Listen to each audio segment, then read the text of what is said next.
Hey guys, Infidel1258 here. Today I want to talk about some theories and some applications for the new legendary summoner Lorkus. So I've already talked about the card, I've talked about my excitement for it, but I saw a comment from the comment section that was sharing some ideas about how it might impact the utilization of fire and death, or the combination thereof. And I just thought it was a fun conversation to kickstart a conversation between me and you today. So let's get into it. So yeah, we're gonna do some speculating on how the new Lorkus card will impact the meta. +1/+1, the implementation of death with fire. I think it's a big deal. Let's talk about it. If that sounds interesting, stick around, stay tuned. Okay, before we get into it though, I should say my name is Dwayne Cunningham. I go by Infidel1258. You can call me 12. Leave your comments on any video. I will review them, and sometimes I'll turn them into content. So if you leave your IG in-game name, I will make sure I send a little thank you. Okay, so Lorkus looks amazing. We all know that. I bet all the other legendary summoners are going to be on par with this caliber of amazingness, so that's exciting. I do also think this is really going to dramatically impact what we understand to be the meta, because this is a significant buff, and then this sort of pattern of ability implementation is really powerful, and the versatility of like option 1 or 2 I think is really impactful. And if you want to, the way I see it is, this is going to be melee. Like when melee really works, this is going to be where you want to lean. And if magic is going to be where you're going to primarily focus, I would say this is where I want to lean. Now that they're not mutually exclusive. So of course I could imagine, using Life Leech with a big melee monster, for instance. But I really think if you're using melee, then I love the idea of Trample.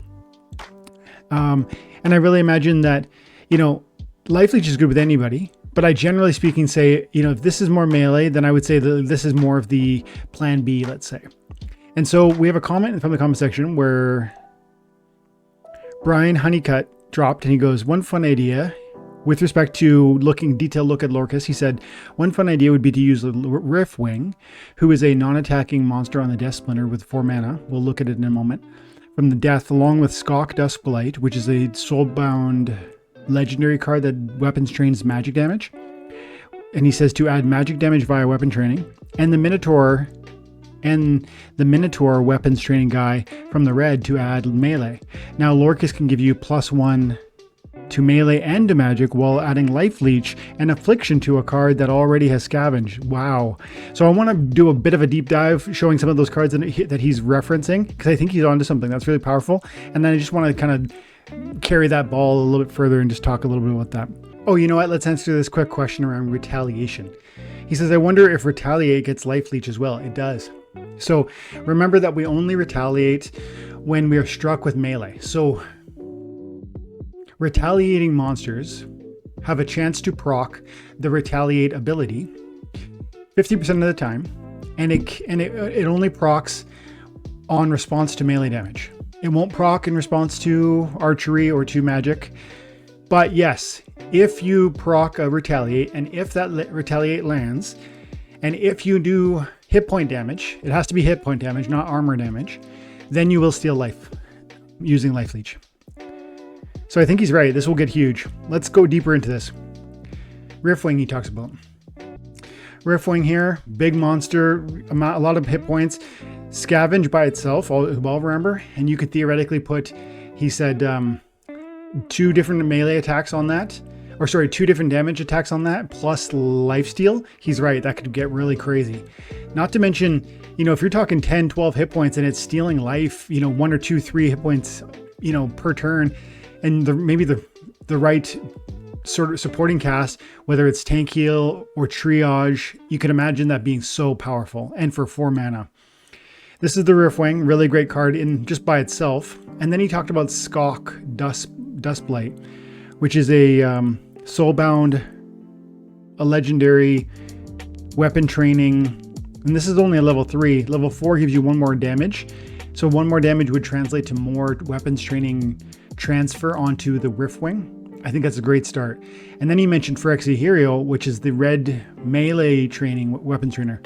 So that would look like you would put Phyrexia in the first position, Riff Wing in the second, and then Skok in the third. But then your Riff Wing will not strike from the second position because the melee won't reach. And remember, if you're putting your Riff Wing in the second spot, the melee damage won't land because it doesn't naturally have reach. unless you had some sort of other ability or synergy that doesn't even exist yet, where you could impose reach on that card without another summoner, because remember, we're using Lorkus. Now, of course, there's certain rule sets where this will work, where melee from any position, you can do super sneak, or I think it's called, there's an opportunity one, or there's also there's a melee from any position. There's 3 different melee from any position rule sets. And in those contexts, Riff Wing will attack from the second. So you would do Phyrexia hero first spot, Riff Wing second, and Skok in the third, and who knows what else in the, in the fourth, fifth, and sixth, which could be really powerful. But I would argue Phyrexia, the one limitation, it's exciting from a lot of perspectives of what you're saying, but I would say Phyrexia doesn't lend himself to being a really primary tank.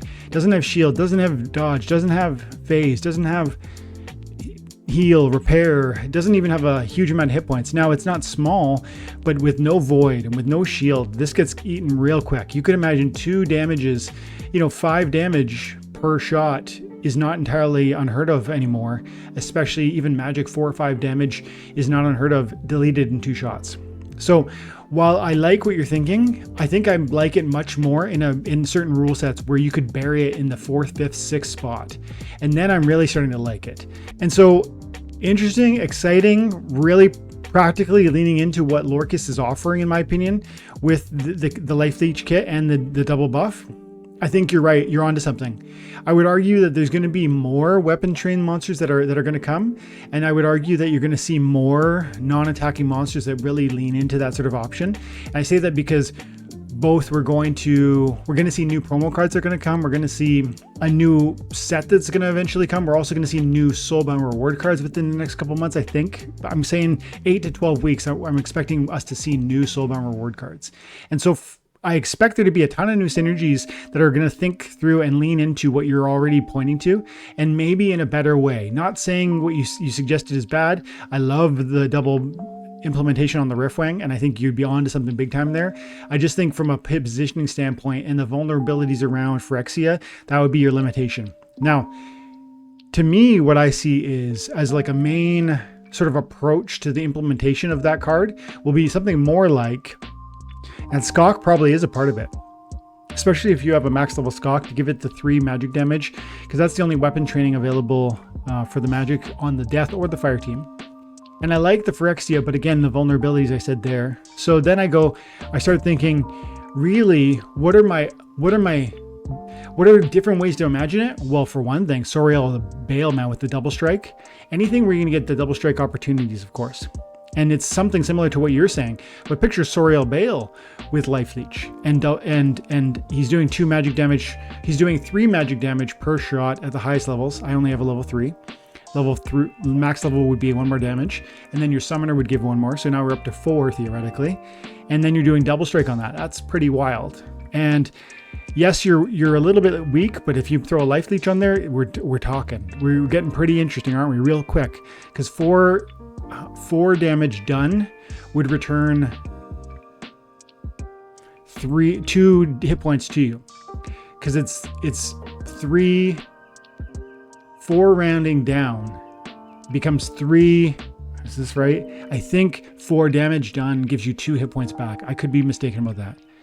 And if that's the case, then you're talking about 4 extra hit points around because of the double strike. Now it's going to miss often with the 2 speed, assuming my opponent has phase, but how likely is that?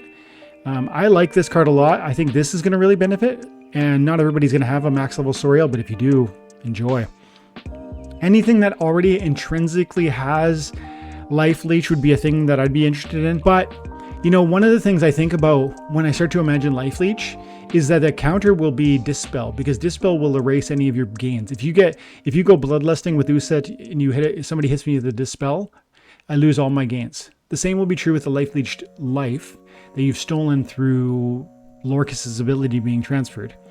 So that makes me then want to come back and say, well, what about the other side? You're talking about this side, and I'm agreeing this is powerful, this is interesting, what you described is exciting. I think there's even more implementations that are available now, and there will be even more still in the weeks and months to come as we see new cards.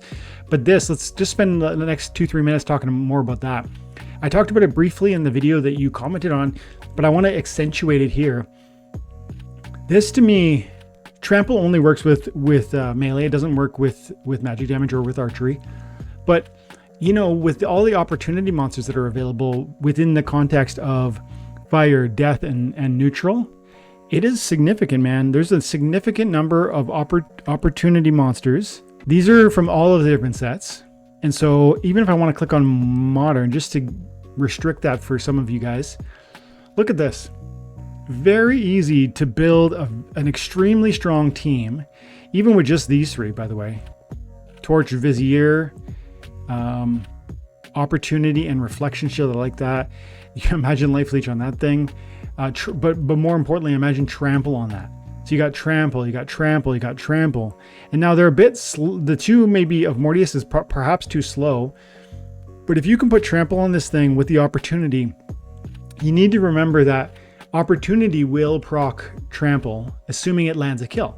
And when we see pierce damage in conjunction with a massive bomb, I think there's an increased probability that's going to punch through, and that's going to finish someone off, and that you're going to therefore trample. Now, the one limitation to that theory or that application will be if the Opportunity monster strikes the final monster in your opponent's team, then there will be no trample, even if there's a kill. If I attack you and I trample your final monster, there will be no trample, because trample necessitates there being another monster behind. I was kind of hoping I could see a scenario in front of me here where that might have happened, but I don't see any options right now. Trample will not proc if there's no monster behind the monster just killed. That's the best way and cleanest way I can say it without showing it. And as a result, you know, the question really is, do they position their vulnerable monster in the last spot, the 6th spot or the 5th or wherever the final monster is? Or do they, like I often do, bury an Opportunity distraction in the middle of the field, which is something we might do. I find it very valuable to bury an Opportunity monster in like the 2nd, 3rd, 4th spot, and in the 5th or 6th spot, put what I would consider a sneak attack monster. So I'm now defending against a sneak, I'm also distracting against an Opportunity, and they're not necessarily the same targets. And I like that because they might both stay alive longer. But if I do that implementation, and if Lorkus comes along and drops a trample on an Opportunity monster, such as the one I showed you with Vizier or Mortius, or even Mad Ogre Anarchist, what you're going to end up seeing is a trample. We'll kill the Opportunity target, we'll push through, and we'll kill probably the next person. And is this include? One question I'm wondering is this: the illustration I just made doesn't properly reflect the fullness, because Venka the Vile wasn't included in that description. This is a neutral monster, which I was just mentally trying to confirm that in my head. I only just looked at Opportunity monsters, but Venka, having the charge function, will attack from whatever position it's posted in, and it can have a theoretical proccing of the Opportunity of the trample. Very exciting. Very exciting. And then in addition to that, one last example that comes to mind is reach monsters that have high damage output, or even flank monsters that allow the implementation of major reach monsters. And so suddenly you start to see some really interesting combinations that are more focused around the trample side than perhaps the life leech side. I will agree, this to me strikes me as option number 1 though. Everything you're saying sounds like option number 1. The way you're describing building a team and approaching the implementation of Lorkus, to me, focusing on Life Leech is going to be nasty. It's going to be so crazy with the hit points that are possible. And I think we've seen examples of that. There's that magic legendary monster from the Earth team, no, from the Water team, which may or may not be a soulbound. And it has Life Leech, and it does crazy damage. And it just gets so out of control at times. Where are we? There she is, Runemancer Kai. With only 4 damage and Life Leech, this thing gets nuts. And I think you're going to see that on steroids. So I'm saying you're right about your recommendation to approach it really leaning into the Life Leech. but I'm also saying I really think you got something to look at and look forward to with respect to the melee and focusing therefore on the trample. And I think it won't necessarily just be the, you know, number 1 monster, number 2 monster. That will be cool. Picture Mantaroth with trample. But I'm even more looking at, you know, how do I creatively introduce tramples from the 3rd, the 4th, the 5th, the 6th spots? And it's possible using opportunity or melee from any position rule sets, or possibly flank monsters in the right context, or, you know, reach monsters that you maybe otherwise might not have used. So I think this is exciting and might be a little bit overlooked. So those are my thoughts on your comment, and just thank you for that. I appreciate you guys. And if you guys stuck around to the end here and you enjoy the content, you enjoy the channel, I just invite you to drop that like and sub to the channel. And thank you guys so much. I hope you have an amazing day. God bless.